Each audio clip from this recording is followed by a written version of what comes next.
Hello and welcome. My name is Meepless, they, she, he, and this is literally graphic. And today I wanted to flip through and talk about Spring Rain, a graphic memoir of love, madness, and revolutions by Andy Warner, published in 2020 by St. Martin's Griffin. Content notes for bombing, visual reference to torture at Guantanamo Bay, animal cruelty, sex, nudity, sexual assault, mental health struggles, and psychedelic experiences. I don't exactly remember where I first saw Spring Rain, but I believe it was initially just on my library's new requisitions page. It's certainly blurbed enthusiastically by Joe Sacco, Matt Bors, and Publishers Weekly. Flipping to the rear fringe flap, Andy Warner is described as the, quote, New York Times bestselling author of Brief Histories of Everyday Objects, and This Land is My Land. His nonfiction comics have been published by Slate, Fusion, American Public Media, the United Nations, and The Nib, where he is a contributing editor. He teaches cartooning at Stanford University and the animation workshop in Denmark. He makes comics in a garret room in South Berkeley and comes from the sea. End quote. What kinds of keywords came to mind reading this book? Rumination, haunted, outsider, history in the making, community, partying, messy, and meaning. The official synopsis is, quote, in 2005, Andy Warner traveled to Lebanon to study literature in Beirut, one of the world's most cosmopolitan and storied cities. 21 years old and recently broken up from his girlfriend, Warner feels his life is both intense and directionless. Immersing himself in the vibrant and diverse city, he quickly befriends a group of LGBT students, many of whom are expats, straddling different cultures and embracing the freedoms of the multicultural city. Warner and his friends party, do drugs, and hook up even as violence breaks out in the city. The scars of a 15-year-old civil war reopening with a series of political assassinations and bombings.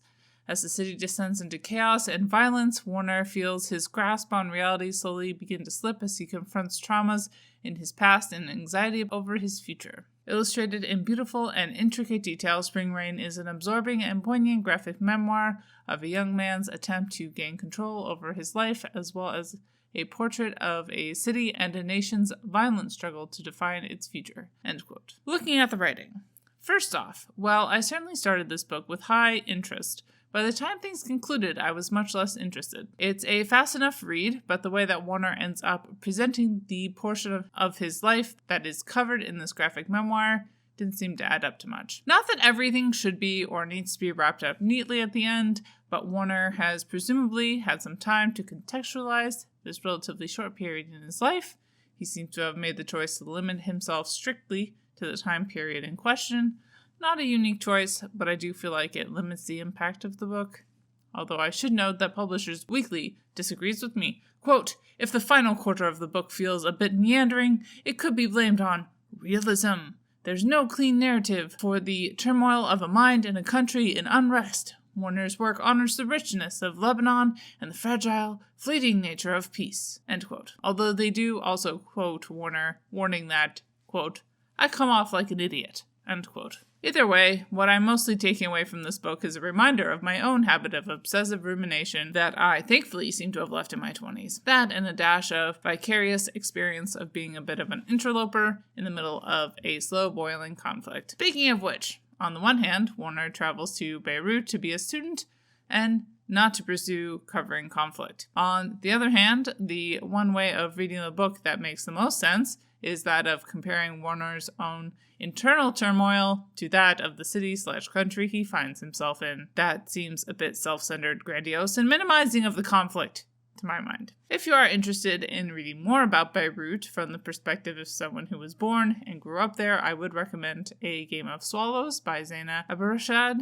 Definitely more of a must-read. My previous review of their other work, I Remember Beirut, is now private, and I should really revisit it as well. Any other recommendations of comics from Lebanon would be highly appreciated. The art was relatively straightforward, but the page layouts were varied enough to keep things interesting. Sexuality was a pretty central theme running throughout the book. Very messy. Warner comes across as pretty sexually lost during this period, although he seems to be fairly frank and upfront about the people he ended up hurting.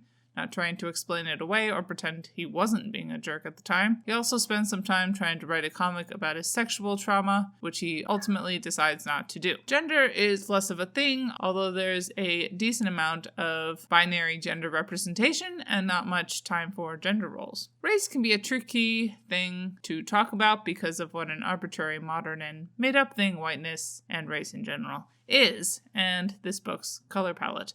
Warner's time in Beirut is surrounded by people of diverse nationalities and backgrounds, anyway. Class seems like a non-issue for Warner. While not labeled as disability, Warner does spend some significant time in his memoir talking about his mother's journey with bipolar, at least as far as he observed it as a child, and description of his own mental health struggles. Not to mention that sexual trauma I mentioned earlier. I do genuinely hope that Warner has had an opportunity to talk to someone professional about these issues.